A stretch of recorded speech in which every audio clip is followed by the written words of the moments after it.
Good evening. As a member of the board, I was asked to introduce the leader of our synagogue. And when I was asked to introduce the leader, I thought about that for a minute, because I thought leader is a noun.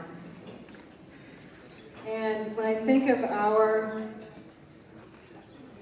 our leader, he's definitely not a noun, he's a verb. He leads by action. He does not just lead by being. He leads by action. Everybody loves the rabbi. And he not only leads our synagogue, but he leads our family and gets down and touches each and every family, I'm sure, that's here. And he's touched us in so many ways. And one of the other things that I can think of that's appropriate for tonight is that I'm so grateful that our rabbi studied with Rabbi Steinsaltz, because I always feel like a part of Rabbi Steinsaltz is with us by having Rabbi Adin. It's an honor and privilege to announce and introduce Rabbi Adin.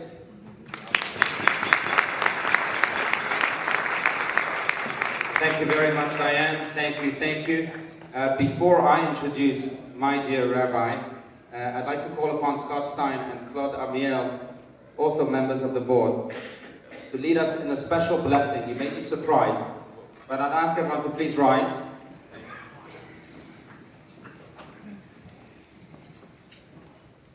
And this blessing appears in the list of blessings in the Code of Jewish Law.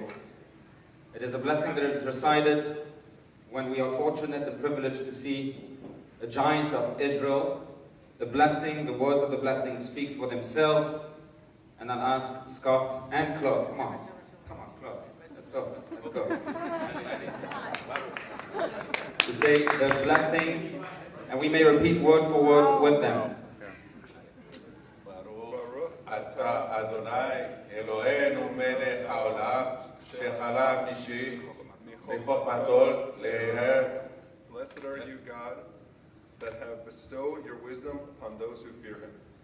Amen. Amen. May be seated.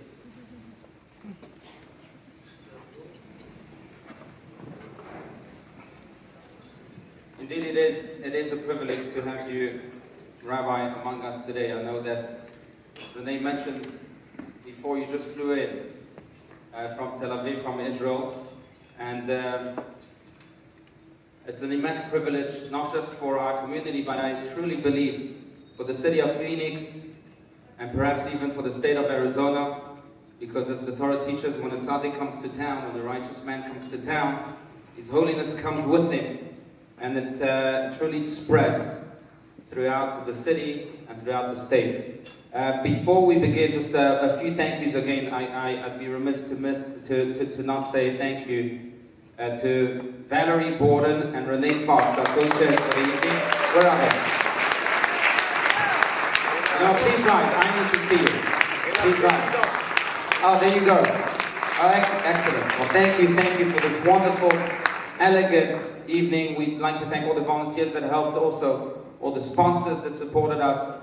But I must say that, to begin something in life is quite easy. To get married is easy. To have a child is easy.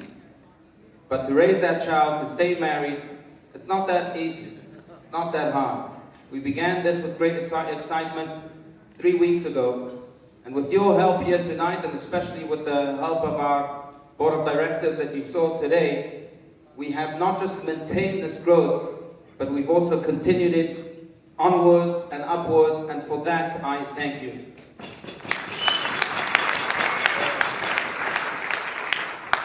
So speaking about Rabbi Steinsaltz is really an impossible task. I would quote Winston Churchill, I believe, who said this on Stalin, that he's a riddle wrapped in an enigma. But he's much more than that, because to me he encompasses everything. That's the riddle. There's a beautiful Talmudic text that says that when Rabbi Yossi passed away, Batlu ha-eshkolot, the eshkolot, the grape clusters, vanished. And the Talmud goes on to say, what does it mean, grape clusters? It's a play on the word Eshkolot, Ish Shehakol Bo. A man that everything is within him. And Rabbi Steinsaltz means that everything because it encompasses both the secular world and the holy world. It encompasses a fatherly figure filled with love, yet he's a man of great stature in the world, respected by leaders like Antonin Scalia, Yitzhak Perlman, Shimon Peres, Bibi Netanyahu, and so on. He's a man that loves children, yet also is able to relate to the highest of adults. A man of paradoxes, but all those paradoxes harmonize well within him, and therefore it is an immense privilege to have you here tonight. I know that Rabbi Steinsaltz doesn't like these introductions, but I'll just end, because to me, beyond all of this, and maybe this symbolizes him most, I'm reminded by a story of the Lubavitch Rebbe that inspired Rabbi Steinsaltz too greatly. They had a special connection together, but the Lubavitch Rebbe, Rabbi Schneerson of blessed memory, was once given an automatic envelope opener. He used to receive thousands of letters from Jews around the world every day. And the uncle of my brother-in-law actually went and purchased him an automatic envelope opener. Would save him some time. And the Rabbi immediately refused to accept that gift. So he asked him why. And the Lubavitch Rebbe of blessed memory said it's very simple. You see, some send me letters and they seal those envelopes with their saliva. But some send me letters and they seal those envelopes with their tears. And those tears I need to feel. Rabbi Steinsaltz, more than anything, feels those tears of every Jew, of every human being. You'll see it as he speaks. I'm touched by his true heart that shines through his every word. And it is for that that we are so thankful that you are here. And I'm forever thankful for you being my rabbi. So, we'll begin with this interview. I have to say, this is a bizarre position for me. I'm not Ted Koppel, who also called you one of the very few wise men he's ever met. But I'm your student. But still, I promised to run this interview. So we'll begin with some personal questions, Rabbi. And we can continue with some other topics that many of you asked. In general, I'd like to divide this interview to 4. Number 1, personal questions, if you don't mind. Number 2, questions about relationships, which is a big subject these days. Number 3, about Jewry in general and our biggest obstacles. And number 4, it will be questions that you emailed me. Now, I have to confess, I'm not going to ask all of these questions because I received tens and tens of them, but at least a selection of them. And I'll try and ask Rabbi Steinsaltz during his stay the remainder of the questions to be able to give you the answers. So, for the first question to a genius of the highest order, it's not often you get to pick his brain.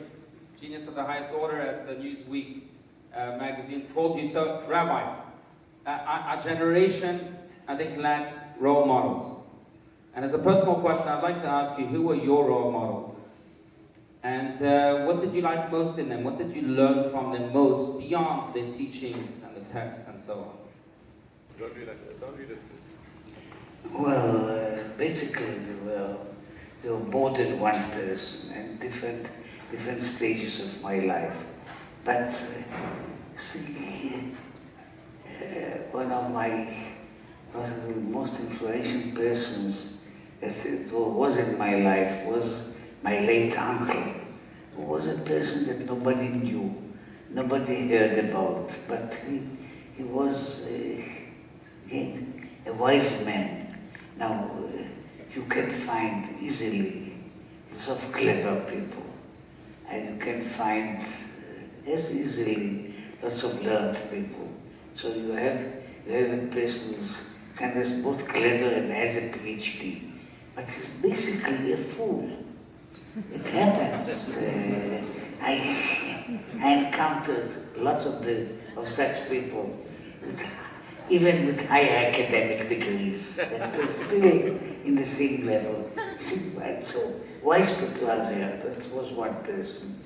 And the other side, almost the other end of the picture, was the Lubavitch Rebbe, who was again, in a certain way,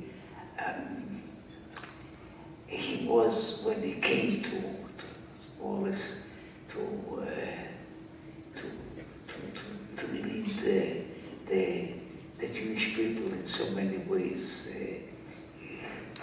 seems that it was about the time when I was bar mitzvah.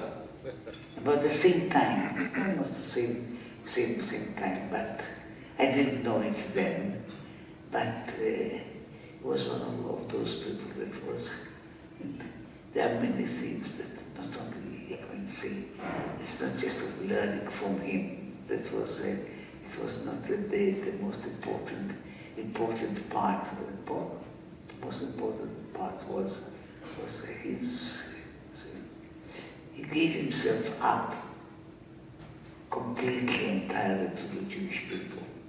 And he was, you know, sometimes people speak about sacrifices.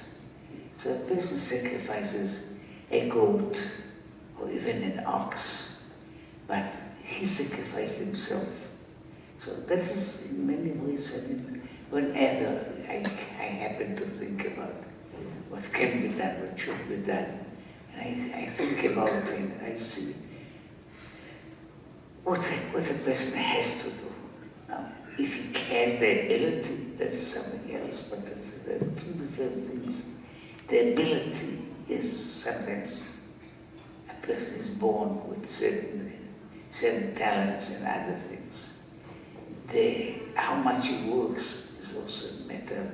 How much he works out, but is the sacrificing, the interest, the willingness to be involved. That is something that I could see how a person is living. He just, when he became, so to say, the great leader, he was in a different way, just as if he said, and now from this time on, I cease to be. I'm just becoming a vehicle. I'm not like a person in his own. And it was a person, very much of a person. And he was, now he is just a vehicle in the, so to say, a vehicle in the hand of God. So I'm trying to imitate it. Now, how much? Not well enough, not strong enough, but I'm trying to imitate it. One of the things that trying not saying, just thinking about it and thinking that you have some kind of a model to follow. Okay, well, thank you, Rabbi. So undoubtedly you've imitated the Lubavitch Rebbe very well by your sacrifice, and I think everyone knows all the achievements that are on the bios. But is there something, and that will be the next question, is there something about yourself which few people know about? Well, look, I've been, so to say, exposed to all kinds of things. Let's say, how to say, it's a funny thing to say, I'm not romantic. But I'm sentimental. It's something that people won't see immediately. Okay. So in continuation of that question, maybe this will be the last personal question because I know you don't like speaking about yourself, but you know, they say that people create their own dictionaries. You include words that you want and words that you don't want. I know that you've excluded words like sleep. You don't sleep much. You've excluded many words like lazy. That's something that surely doesn't belong to you. Are there any specific words that you despise? There are all kinds of words. One thing is just to tell people about it. You see, I found out in this rather early time that I'm not able to pronounce any dirty words. Now, it doesn't mean that I don't know them. I know them. I think I have a good knowledge of them in several languages. I cannot say them. And I found out later, it was funny, I was wondering, because if I know the words, I know what I mean exactly.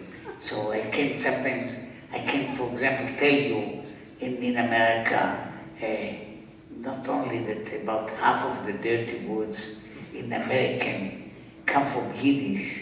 It is. And I can also tell you what part of the Jewish world they came from. What country especially, because you can't find it according to the exact pronunciation, but that's not the point. But I understood later on, I lived in a home. I didn't see anything special in it. I never heard in my home, which I grew, never heard one dirty word spoken, neither as a joke or in anger, never. So of course, when you don't have it, you don't hear it, if you can't work at it. The same thing was, people tried to teach me to play cards. I don't think that I'm that stupid. So they showed me the card game, and I can play it. In about 2 days I forget it. Why? Because at home they just despised playing cards. Just despised it. So I don't have it. It's somehow strange, I'm saying, but what I really despise is people that take advantage of others. I really despise. In a certain way, it's also, if one is speaking here and there, it's also about all kinds of things. See, I know how it can be done. I know the mechanics, how people can be made into trying to help you, to deal with you, to do anything for you. Just how to make them do it. But I cannot do it. I know how it is done, but I cannot do it. That is something, because I think it's a very low thing to take advantage of people, as people in the time of need, of people in the time of aspirations, people that put their trust in you. So that is something that I really despise. Okay. All right. Okay. So moving on to the next theme, which really speaks of Jewish survival in your. I'm sure you've all read the Jewish News interview with Rabbi Steinsaltz a week ago, but in your recent interview, you summarized the main obstacle of the Jews today in one word, and that word is survival. So the question then becomes personal. What can we do, everyone here in this room? Something really tangible, something practical. What can we do, maybe 1 or 2 or 3 things, in order to really overcome this obstacle of survival? Well, but survival is really, in this sense, in our sense, is a double-edged or double meaning word. Because survival is not just to keep alive as a person, or to keep alive as a tribe. Because what's happening in most countries is Jews are no longer, in most countries, killed practically. So our survival in a way is there. Not enough, but still we can survive. And survival is also the meaning, what happens with something. See, if you take a tree and you cut it into simple pieces of wood, you cannot say that the tree survived. The tree physically they wasn't burned. The tree survived in the sense that the material survived, but the essence, it's no longer a tree, it's no longer something of essence. Now, for our existence, for survival, which is, see, we have so many things to do in the world, and we have so many things that are before us in order to do them. But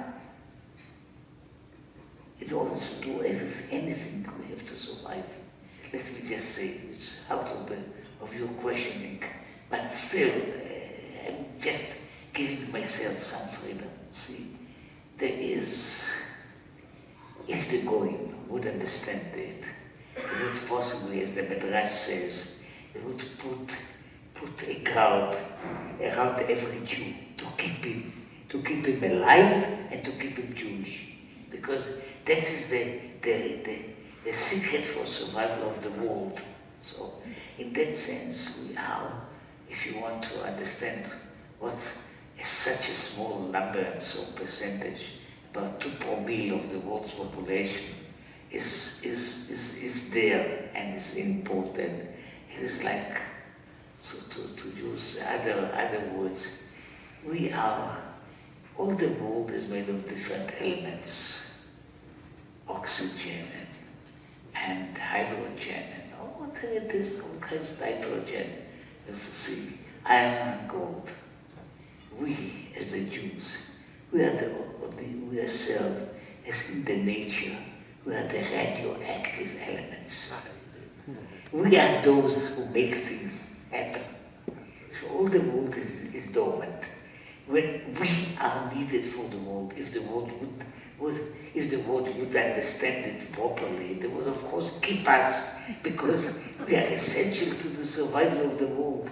It's not just to making atom bombs. Incidentally, Jews participated in a huge amount, a huge number of them, percentage of Jews in the Los Alamos experiment. The funny thing is, at the same time, in the Soviet Union, they also tried to develop their atom bomb, and they did it. They did an atom bomb, a hydrogen bomb. It was not done by stealing from America.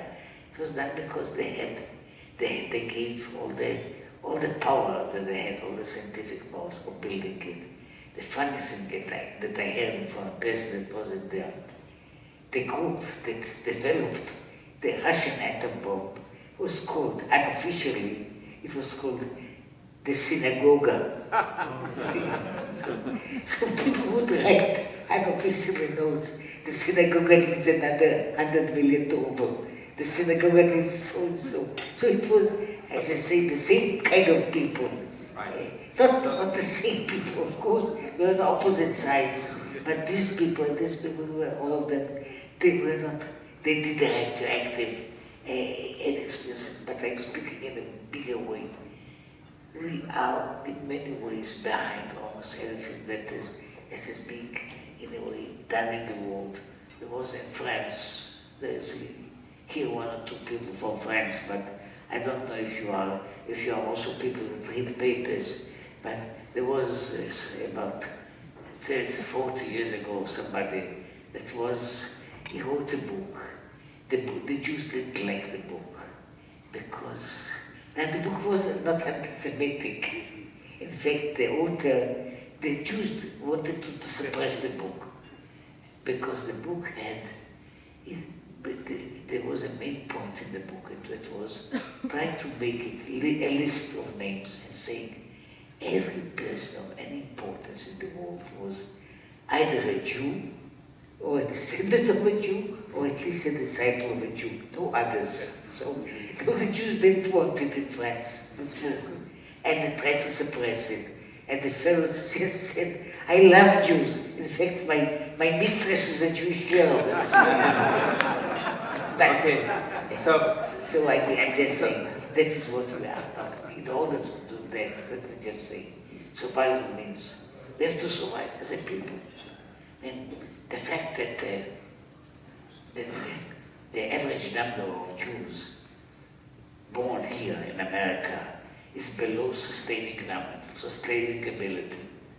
See, in order to any population to sustain itself, it needs to have, they are called 2.2 children, which means more than 2 children. I mean, of course, you don't have a 0.2 children in real life, but the average is like this. This is the number. The numbers here are not like this. So one of the things is, I can't push people. I can't force them or kick them in having more children. But that is one of the things that we need. We need in order to survive, not to die. Otherwise we are dying. Nobody has to kill us. We are just dying on our own. That's one thing. And there is a deeper thing, which is survival as what? Survival as Mr. So-and-so that comes from a Jewish family. There are lots of people that come from Jewish families. Some of them have still Jewish names. There was all kinds of people, including she was the secretary of the Foreign Office, a federal called the Secretary of State in America. She was a Jewish woman that was hiding the fact that she is Jewish for a very long time. So, but that's not the point. The point is, we need to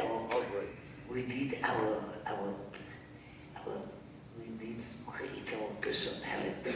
It's not enough to say that I'm Jewish because by some bad chance or good chance I have been circumcised. That's not enough. See, let me just say, you see the people around here are such nice and gentle people that I shouldn't say so. But you see, if you have to circumcise them, then possibly should do it in the head, not in the place of the All right, well, thank you. So I don't know about the second point of circumcising people in the head, but I can relate to the first point of having children. Esther could relate to that. But speaking, I think it's a nice transition. Speaking about children, if you could unite, because I know that Rabbi Steinsaltz's love for children is really palpable. I'll never forget a quick anecdote. When you came to visit us in Atlanta, when we lived in Atlanta, we went to this school, and the children were having snacks. You probably don't remember, maybe you do. And there was a preschooler who was eating a banana. And Rabbi Steinsaltz starts speaking with the children. He's making his rounds, and he takes the banana peel that he had already thrown away, and he draws a beautiful drawing on the banana peel, and he tells the child, you see, even from trash you can make a treasure. But that's how palpable your love is for children. So if you could unite, it's a short question, if you could unite all the children of the world and give them one message, what would that message be? You see, if I would speak about children in general, I would tell them, you have to grow inwardly, not only outwardly. Okay, very good. So I want to transition now, speaking about family units, to relationships. You know, the divorce rates are unfortunately continuing to skyrocket. And my question to you is there a secret, one secret, to maintaining a good marriage? Look, this is... I know, it's impossible. Condense it to one word. One word. Condense it to one word, it is, see, I told just now, two young boys, I should have kicked them, but I just spoke with them, see. What, based in so many ways, what creates in some way the question, the problems about relationship, what creates in a different way the problems of people that already have a relationship, or it's crashing, people that don't have and they are searching for it for 20, 30, 40, 50, 60 years, and so on, and the relationship of what I would put it in a very simple way. It's almost not just non-romantic, but anti-romantic. See, when we meet each other, men and women, and when we want to become closer, we create for ourselves all kinds of impossible images and impossible notions about what the other can be. And I told some people, I said to a boy, I told him, I know what you are dreaming about, about your dream girl. Your dream girl you can find only in one way. if you marry the image that you see in the mirror. But you don't, if you don't marry this, we see, if a person would demand from himself half of what he dreams about his wife, he would be a wonderful husband.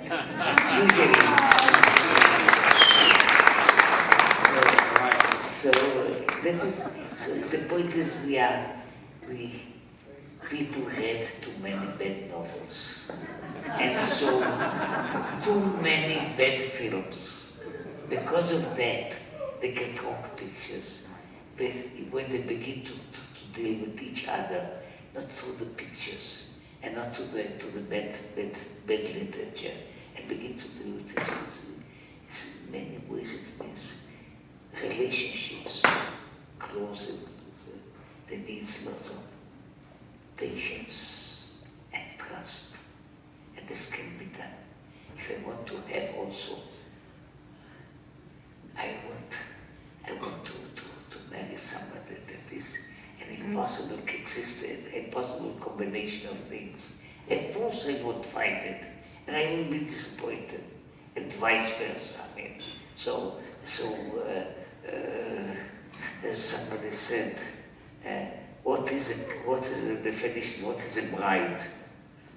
A bride is a girl that ceased to wait for the night on the white horse. When she seized it, then she can be married. And for the boy, it's the same thing. When he doesn't want to find anymore the blue-haired fairy of Pinocchio, if you read any books, if you don't want to find the blue-haired fairy, and he would like to meet his little nice woman that he can find, relationship will be much better. Okay, all right. I'm going to transition. I know we don't have much time, but I want to transition to the personal questions that many people sent here. Some will touch upon also subjects of relationship, but we'll begin with the first one. Do you believe in the concept bashert, right? When you find your soulmate, and if yes, how can I find my bashert? I don't. It's a nice question. I've been asked about it many times. First of all, you see, I don't really believe that a person has always to marry somebody that is really his soulmate. I think that in many cases it's just a figment of the imagination. So instead of finding this, you sometimes skip 10 right men, and you are searching for the bashert who is really non-existent. So let me just put it when we speak about it, that the Almighty pairs people before they are born. He doesn't say there, one of the strange things, he doesn't say that his pairings have a happy life. It's a funny thing. See, he speaks about making pairs, but not about a happy life. Because the Almighty sometimes makes other considerations. He wants the genes of two people to meet and to produce something that he wants to have. He doesn't care if they suffer in time. So he doesn't care because he says, look, to create a person like the Maimonides. Maimonides makes a list of 7 generations before him. More people. Now, nobody says how their family life was, but to produce something like this, you have to pair them. So sometimes if you ask too much for the one that was destined for you, possibly it won't be so happy, such a happy life. So you try to find somebody that is a right person, that is the right person, that is a person that you can, as I say, you can trust, you can love, you can be connected with. And the idea about the bashert you'll find that as some people found it, and again, just killing the time. Rabbi Alush wants to have a nice good discussion. No, go ahead. You have to find the right person, not the But person. I'm just saying that there's a famous story, which is the story itself I found in very, very early times.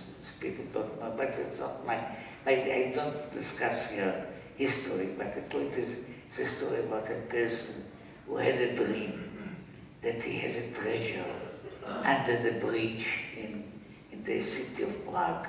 Now he was living in Krakow in Poland, but after some time he went to the bridge to find the treasure there. He's moving around, and the guard on the bridge is suspicious. He calls and he wants to arrest him. So the fellow confesses and says, "I had a dream that I had a treasure here." So the guard tells him, "What a fool you are! I have always a dream that under the oven of a fellow, a Jew that lives in Krakow, who has this name, there is a treasure." So he went home and dug under his oven and found the treasure. So what I'm trying to tell you is, sometimes people are going to search all kinds of things, but they should know that in many a time the treasure is found just near home, and you have to search for it also there, not only the end of the book. Excellent. So,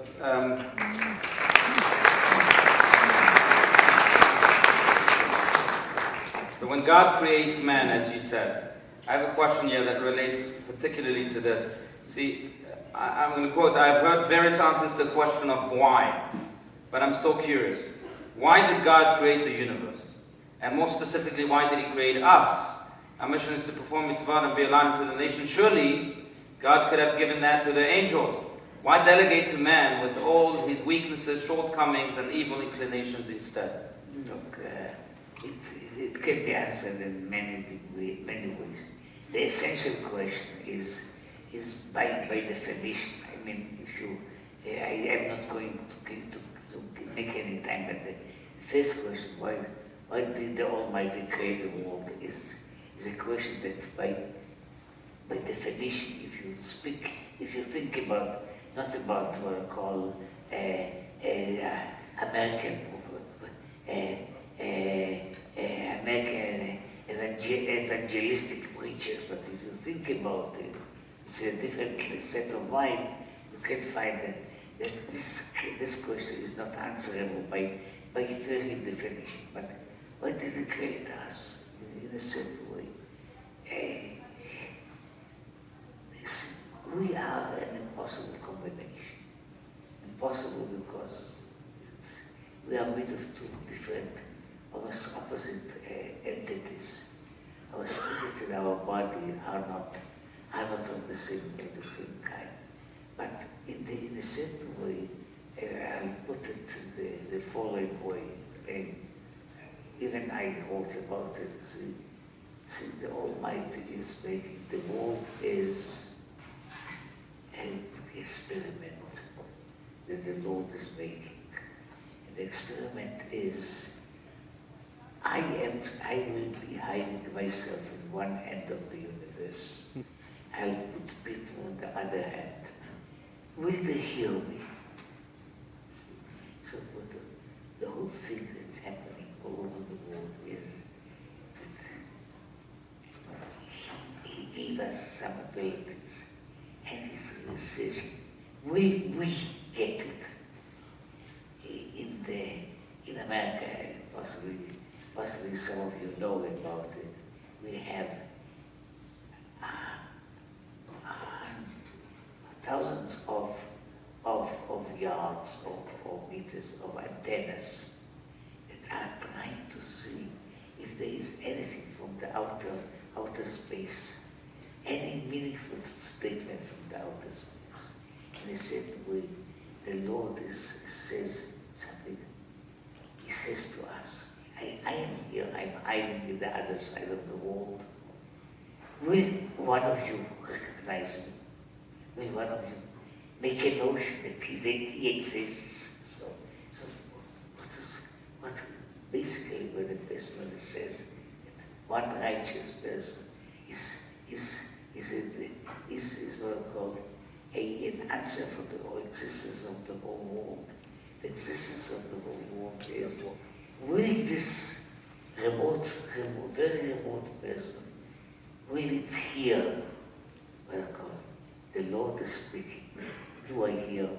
Do I answer? When I hear and I answer, it means the experiment was successful. So God is glad. Now with angels, it's not a fun, it's not an experiment. It's not that they're cheating. They're too good for it. So he wants to see if we, as handicapped as we are, as small-minded as we are, as occupied in playing golf or playing tennis or doing other things, we are preoccupied. Will we hear him? So if one comes and says, I heard it. So that's the end of the experiment. The Lord says, okay, the experiment was successful. Okay, so two more questions. And I apologize if I didn't include all of your questions, but I will try my best to present it to Rabbi Steinsaltz throughout his day. But there's a question I think that pertains to many, because obviously, one of our campaigns in congregation with Tefillah, and it's a form that you fill out when you become a member, or that you should fill out when you become a member, is the Change the World campaign, where everyone has to take one mitzvah at a time. So this is a question I think pertains to everyone in that context. So this is a person who writes like this: I find myself at a place where I'm not following all of the mitzvot, but want to follow more and more. I want to increase my observance and Torah knowledge. I also struggle with this on many levels, ranging from the practical and the lack of knowledge. And yet I also find, this is the question, I also find that I'm comfortable with being stuck in the middle, as I'm neither religious nor secular. So how can I work through this, knowing that my family will be secure? What are the best ways to deal with the internal struggle of living in the gray area? Look, it is there is a whole book that's devoted only for describing that the whole of man, the way of man is to have this internal struggle. And we are all of us struggling with it, the small people and the bigger people. And the point is that struggling is not a sin. Continuing to enjoy this state, this being on, say, one leg in one side and the other leg in the other side, that is what is wrong about it. It is the fact that we are struggling. We're always struggling. Let me just tell you that people think that I'm becoming religious, all the questions will be solved. It's nonsense. The only thing that the person becoming religious happens is that he loses some small questions and he gains bigger questions. And if he becomes better and higher, you will get better and higher questions. So you're always struggling. So your entire life is a gray area, in other words. It's not a gray area. It's not a gray area. It's an area. It's an area which is, I'm trying to make it slightly better, slightly nicer. So I'm working my lifetime as much as I could. I'm trying to do it. And see what again, it's not the way that it should be done. See, people sometimes need a little bit of a kick in the backside to move it like a little bit. There's a curse word for that, you know that, Rabbi? What? There's a curse word for that. Okay, all right. No, I think that you answered it brilliantly, that the goal is not to come out of the struggle, but it's the goal is to go on, continue, and to be tomorrow. I told somebody today here, I suppose, the goal is that what was yesterday, the sky above my head, should tomorrow be the floor on which I tread. That is the way. That is the. Excellent. So go on, go up. All right. I mean, and I'm speaking, I'm saying it to those who are 70 years old here or older, and to those who are 5 years old here or younger. It's the same thing. Good. Go on, go. So to conclude with 1.5 questions, okay? So one serious one, and one maybe that you can answer on 1 foot. But I, of course, and this is a woman that is truly suffering, I, of course, have the age-old questions of why do bad things happen to good people? Why do some people, often with bad morals and materialistic views, have so much good luck, while others must go through life with constant hardship? How does God determine who gets the good luck and who gets the sorrows? And more importantly, how do we keep faith when we feel we are unfairly tested? Look, we are always unfairly tested, and some of the people that get the good luck and the success, I would call, they are possibly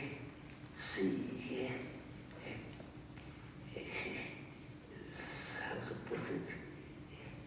Sometimes you have a kid, not hopefully none of the families that no, the kid is terribly retarded, say, a level of a cretin or a moron. So the only thing is, let this kid, poor kid, be fed and die happily, because you can't expect anything from him. So God sometimes gives him some of the very richest and successful people. He says, okay, this guy can never achieve anything of value, so let him be rich and successful. And because nothing good can come to him. Now there is another person, and God may say, okay, if he's a little bit pushed, possibly something good can become of it. Oh, it's the same thing. I demand if I have a kid at home, I demand much more than I demand from a dog at home. And I demand more from the dog than I demand from a potato. So a potato has a good life, happy and healthy, nobody scolds it. It's really the wonderful life of a potato. Now some of these potatoes have $3 billion. So they are rich potatoes. Okay. Now some of the people, they are possibly will never be potatoes. So they have different, how their life, they have to strive, to work. I mean, so and when a person says, how good is to be a potato? It's not really that good to be a potato. Okay, all right, excellent. So to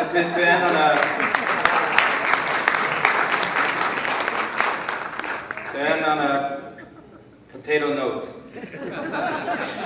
But one of the questions, I'm not relating to the question, on a positive note, should we all move to Israel? Should we all make Aliyah? Look, theoretically, it could be a good thing for Israel. Theoretically. If it would be a good thing for the Americans, I'm not sure. But for Israel, certain things are good. Now, incidentally, the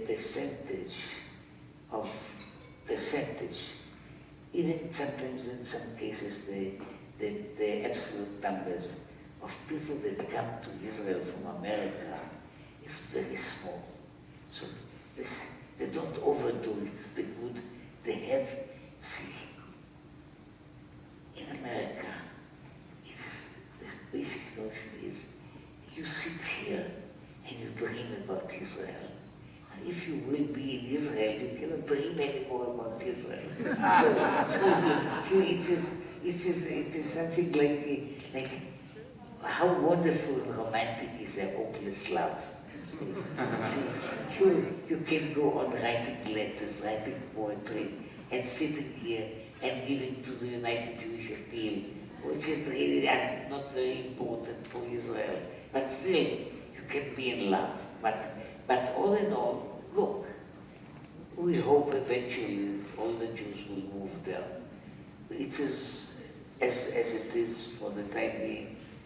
Lots of considerations for individuals, many considerations of what is the best thing for me personally to do, and how can I do it. So these things should be dealt with frivolously. And as you see, the state of Israel of today is not even pushing very much into this day, because there is a kind of relationship, say, Jews in Israel, Jews in other places, and as I say, just many years ago, when was it? 1971, I suppose. This is some time ago. I was in a federation of community, and I told them, they were then discussing the idea, should federation help the Jewish baseball?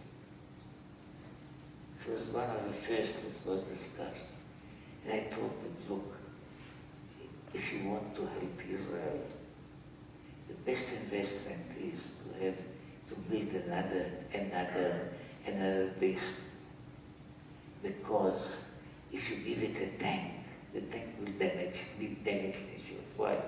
The real way that you can really help Israel is by having more people that are connected.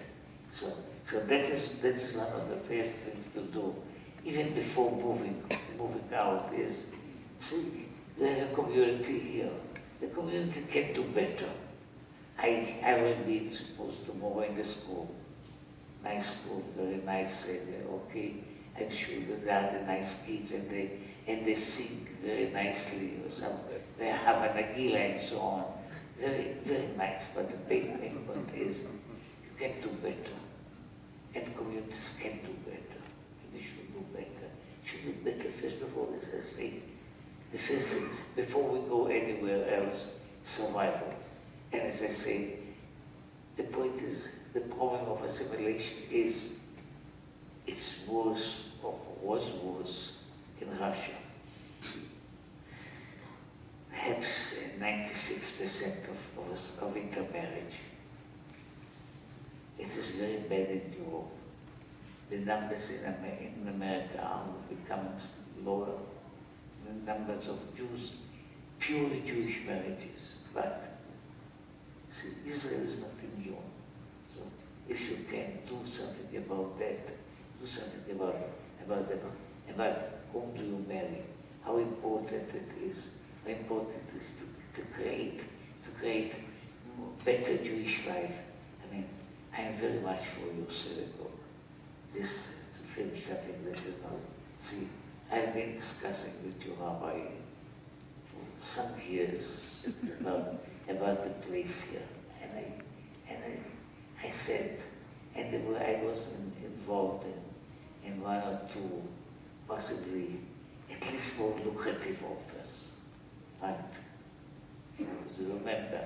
And I've been involved in them in one way, more than one way. And I said, still, here is a community that you are trying to create, to build.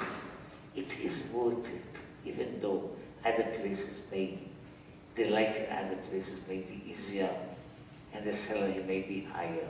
But that's not the point. So the point is I'm not trying to do it because that was my advice before that, more than one time when there was a discussion. I'm saying, okay, it's very nice to have here a community that seems to like the community, the congregation, what's called in the right Jewish word, it's a kind of a beginning of having a dakdusha, which is, say, a holy community, something more, a holy fraternity in a way.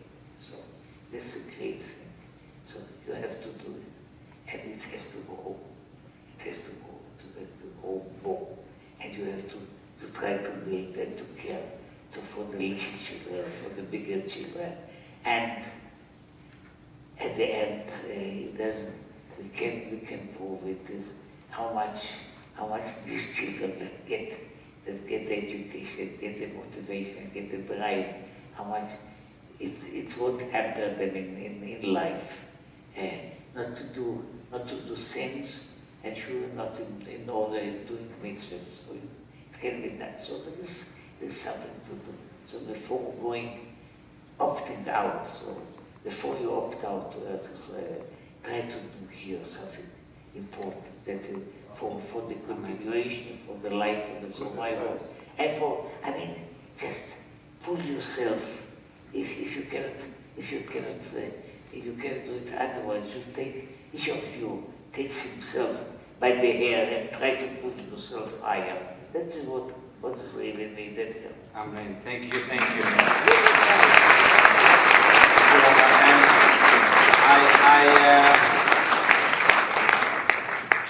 I can't resist my Sephardic side. And therefore, I have to kiss you.